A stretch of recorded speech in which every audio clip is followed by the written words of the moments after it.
ఉందో వారికి నేను ఒకటే చెప్తా ఉన్నా. మీరు అడుగుతున్నారు నిన్న పొంగులేటి గారు మీకేం పని ఢిల్లీలో అంటున్నాడు. అంటే ఢిల్లీకి వచ్చి 26 సార్లు 26 పైసలు దీని అసమర్థుల కంటే ప్రధాన ప్రతిపక్షంగా మేము ఢిల్లీకి వస్తాం. ఇక్కడ ఉన్న కేంద్ర ప్రభుత్వాన్ని, ఇక్కడ ఉన్న కేంద్రంలోని అధికారుల్ని, కేంద్రంలోని సంస్థల్ని, ప్రెస్ని కలుస్తాం.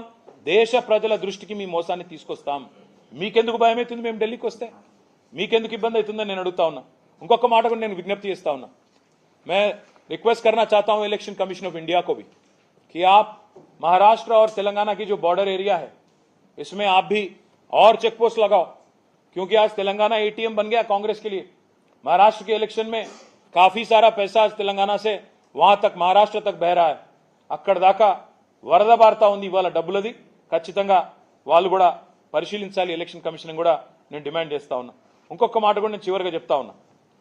ప్రభుత్వ వైఫల్యాలను మేము చీల్చి చెండాడుతుంటే, వీళ్ళ స్కామ్లు ఒకటి తర్వాత ఒకటి బయట పెడుతుంటే వీళ్ళకు దడబట్టుకుంది. సివిల్ సప్లై స్కామ్ ఉంది, నెక్స్ట్ పొంగులేటి శ్రీనివాసరెడ్డి గారి కంపెనీకి సంబంధించిన లీలలు నెక్స్ట్ వస్తాయి. అన్నిటికీ ఢిల్లీకి వస్తాము, బరాబర్ వస్తాము. ఢిల్లీలో తప్పకుండా ఇక్కడ విచారణ సంస్థలను కలుస్తాం. 100% మీ భరతం పడతామని చెప్పి కూడా నేను విజ్ఞప్తి చేస్తా ఉన్నా. ఇంకొక మాట కూడా నేను చెప్పి నేను ముగిస్తాను. ఇవాళ వసూళ్లు, బెదిరింపులు రాష్ట్రంలో నిరాటంకంగా సాగుతున్నాయి రేవంత్ రెడ్డి వచ్చినాక.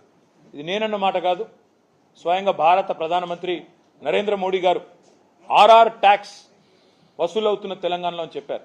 నేను అడుగుతున్న ప్రధానమంత్రి గారిని, ఢిల్లీలో ఉండే ముఖ్యమైన మంత్రుల్ని, మీరు మరి ఆర్ఆర్ ట్యాక్స్ అని తెలుసు, రాష్ట్రంలో దోపిడీ నడుస్తుందని తెలుసు, వసూలు నడుస్తున్నాయని తెలుసు, ఇన్ని తెలిసి మరి మీరెందుకు చర్యలు తీసుకోవడం లేదు? మీరెందుకు ఉపేక్షిస్తున్నారు? మీరెందుకు రేవంత్ రెడ్డితో ఇంకా కూడా రాసుకొని పూసుకొని మీ నాయకులు తిరుగుతూ ఉన్నారు? 8 మంది ఎంపీలు ఉన్నారండి బీజేపీకి. ఒక్క ఎంపీ ఈ రోజు వరకు కాంగ్రెస్కి వ్యతిరేకంగా మాట్లాడా? ఒక్క ఎంపీ రేవంత్ రెడ్డికి వ్యతిరేకంగా మాట్లాడా ఈ రోజు వరకు? ఒక్కరోజు మాట్లాడరు. అదేవిధంగా మాకు తెలుసు మీ ఎజెండా. మీరు ఈరోజు ఏదో ఒకటి చేసి, రేవంత్ రెడ్డి ఒక ఎజెండా ఒకటే, హైదరాబాద్ని 4 ముక్కలు చేయాలంటే కార్పొరేషన్ని. తద్వారా ఏం చేయాలి? బ్రాండ్ ఇమేజ్ దెబ్బతీయాలి. చివరికి ఏం చేయాలి? బీజేపీ పాలిత రాష్ట్రాలకు లేదా బీజేపీ సారథ్యంలోని రాష్ట్రాలకు ఇక్కడ పెట్టుబడులు పోవాలి. మొత్తానికి తెలంగాణ అనేది విఫల ప్రయోగంగా ఉండాలి. ఈ రకంగా మీరు ఏదైతే ప్రయత్నాలు చేస్తున్నారో, తప్పకుండా పరిపాలన చేతగాక ప్రజల్ని పక్కదారి పట్టించే ప్రయత్నం చేస్తున్నారో, ఈ చేతగాని ముఖ్యమంత్రి, చావలేని ప్రభుత్వం చేస్తున్న అవినీతిని ఎండగడుతూనే ఉంటాం. మీ అనుభవ రాహిత్యం వల్ల ఈరోజు ప్రజలు బాధలు పడతా ఉన్నారు.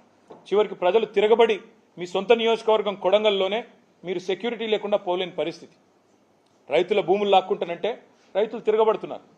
కాబట్టి ఇకనైనా బుద్ధి తెచ్చుకోండి, తప్పులు చేయకండి. మీ అమృత్ స్కామ్ను, మీ సివిల్ సప్లై స్కామ్ను, మీ రెవెన్యూ మినిస్టర్ గారి స్కామ్లను ఒకటి తర్వాత ఒకటిగా ధారావాహికగా సీరియల్ ఎట్లయితే వస్తాయో ఎపిసోడ్ తర్వాత ఎపిసోడ్ బయట పెడుతూనే ఉంటాం. ఢిల్లీకి వస్తూనే ఉంటాం. ఢిల్లీ ద్వారా జాతి మొత్తం దృష్టికి కూడా ఇవాళ ఈ క్రోనీ క్యాపిటలిజం, ఈ కరప్షన్ని ఎండగడతామని చెప్తూ ఇవాళ పత్రికా సమావేశంలో పాల్గొన్న మిత్రులందరికీ పేరు పేరున ధన్యవాదాలు, నమస్కారం.